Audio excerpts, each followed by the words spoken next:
Okay, today we're going to take a look at some pond plants at my favorite fish store, the aquarium. This is good stuff. I like it. If the plants are half as good as the water, you're great.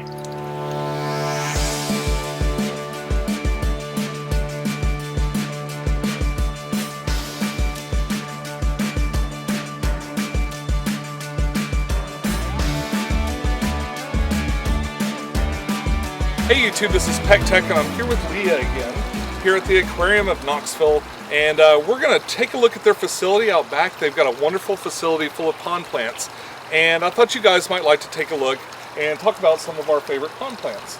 Absolutely. And I really appreciate you getting us the shirts. You know, we got some aquarium shirts today, me and the Betta. Oh my. It's fresh water. What? Is he okay over there? Could be fine. Well, let's take a look around. Okay, so you've got a really nice facility back here. You want to show me some of your favorite plants? Absolutely. All right, let's take a look. All right, so these are actually our hardy water lilies over here. This entire trough is dedicated to those guys. And these are going to be the plants that you can actually overwinter here in East Tennessee. We are considered zone 6. Some winters we get as low as zone 5. And with the proper care, these guys will make it through the winter. We have a variety of different colored leaves, sized leaves, and then different sizes of blooms, colors of blooms. All of those are going to be available on the hardy lilies. And then over here, started getting some of our tropical water lilies in. And these guys are notably different than the hardy water lilies, and you can tell that by the serrated edges of their leaves versus the hardy lilies and their smooth leaves. And the tropical water lilies also have much more fragrant blossoms and have multiple blooms at once that usually rise up out of the water. It's still a little early in the season, being the end of April, so we are just now getting up and rolling with these guys. You don't want to add them to the pond before 60 degrees or so on the water temperature. So they're just getting going, so you don't see too much, but they are absolutely beautiful. So the blooms come out, the warmer it gets? Mm-hmm. Is that... The hotter it is, the more blooms you have. I actually just got back from Florida, and they had these guys here, which are the Woods Blue Goddess lilies, and they had tons of blooms all over them. Interesting. Mm-hmm. Okay, what else you got? All right. These are going to be most of our bog plants. We have a variety of bog plants, and bog plants are going to be characterized by their ability to go into slightly deeper water than your marginals. Things like umbrella palms, which are these here. And then we also have one of my personal favorites, the thalia, which is going to be this plant here. These reach 5 to 6 feet. They're hardy plants, and one of the coolest features of them is their leaves are hydrophobic, so they repel water. Oh, wow. So you can actually see the They're water like little beading. cups. Mm-hmm. Just like little cups. Water beading on the leaves there. Oh, cool. The thalia also tolerates slightly deeper water, up to 18 inches to sometimes 2 feet, depending on the plant. So those are a really nice bog plant there. Can't you bring those in the summer or the winter also? You can actually winter them in the ponds themselves. Oh, really? What do you do? You cut the plant off at the top of the pot and drop it to the lowest point of the pond. You only want to do this if the pond is at least 2 feet deep. Otherwise, you'll want to bring it inside. But any of the plants that say hardy zone 6 or above, sorry, I had to think on that one, are going to be fine to overwinter here in East Tennessee. So these are going to be our marginal plants. Marginal plants are those that don't want to be submerged above the top of the pot. They're going to be things like the Dwarf umbrella palm, which is a personal favorite again. We looked at the larger variety over there. This variety only gets about 2 feet tall, so you don't have to worry about it overwhelming your short little pond if you have a container pond on your porch. We have things like the bog lilies and irises over here. If any of you have visited the store before, these are small versions of the ones behind the big koi pond. We have the 4-leaf clover plants here. These are a really nice marginal. The name is what they are. They're closed up now, but they are a 4-leaf clover. A personal favorite of mine are going to be the corkscrew rushes, which are these here. And as the plant grows, the leaves actually corkscrew up, and it gets quite large. And it's one of my favorites as well. Wow, it's like a spaghetti version of the Vesuvius sword. It is. It is. It absolutely is. This is a nice one back here, actually. Oh yeah, let's see. Wow, very cool.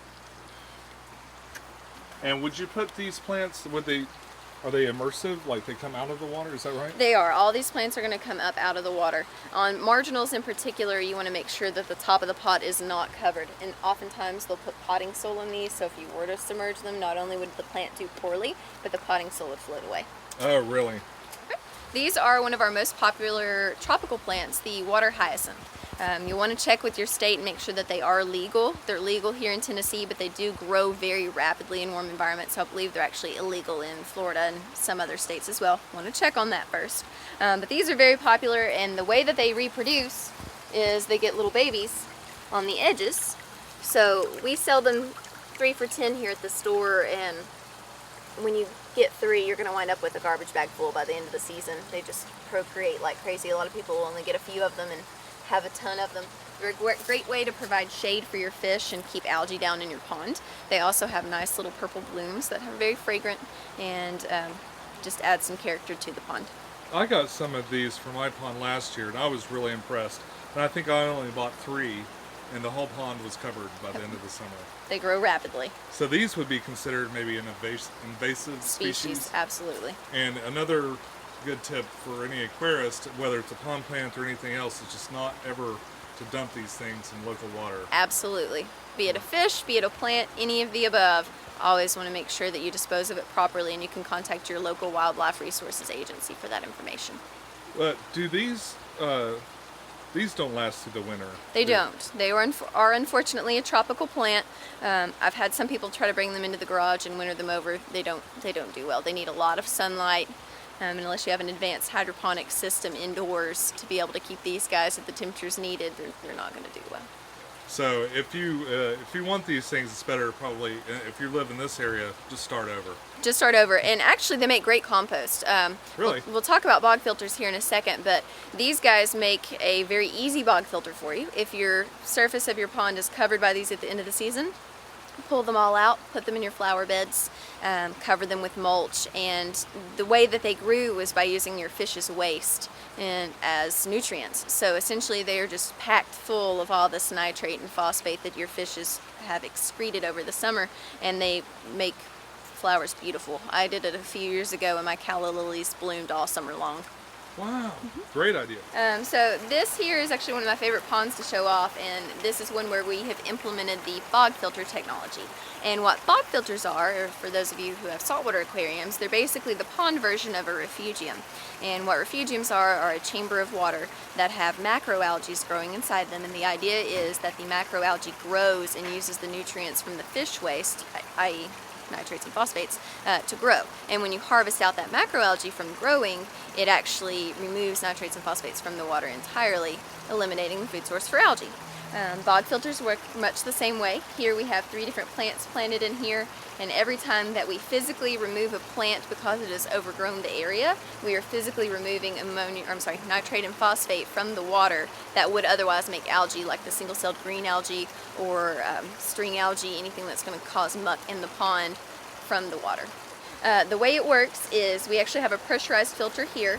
A pump is down inside of the pond pumping water to the pressurized filter. The pressurized filter, if you look real close, has a little pipe coming out, and water goes into the chamber where the plants are. The water is then just deposited down in there. Gravity naturally has it flowing down to the end and then coming out at the waterfall. So with a system like this, you've basically created a natural filter, but the plants aren't hiding the fish. Absolutely. So you can enjoy your fish and enjoy pond plants and all the benefits you get from pond plants. Is that sort of what the idea is? Absolutely. That is absolutely the idea behind this.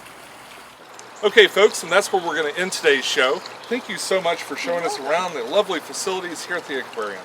If you're interested in bog plants or some pond plants or any kind of plants, I'm going to put a link to the aquarium's website in the links below. Be sure to come by and check them out. Please get out of there. This water's delicious, Leah. All right, we'll be back, folks. Thanks.